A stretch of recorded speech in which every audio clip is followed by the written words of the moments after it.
Hello my soul family, welcome to my page. चलिए हम देखते हैं कि आपके पार्टनर की करंट फीलिंग्स क्या है आपके लिए।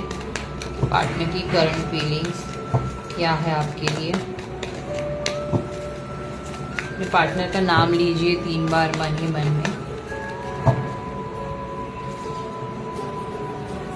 पार्टनर की करंट फीलिंग्स नजर आ रही है जैसे कि कोई ना कोई सडन जो ब्रेकअप आप दोनों के बीच में हुआ ना, तो वो शायद मूव ऑन करके आगे निकल गए। उन्होंने अपने करियर पे ज्यादा ध्यान देना जरूरी समझा एंड अपने ऊपर सेल्फ वर्क करना ज्यादा जरूरी समझा। सही गलत ज्यादा ना सोचते हुए अपने ऊपर पर्सनल वे में वो आगे बढ़ गए, अपनी चीजों के ऊपर ज्यादा फोकस कर।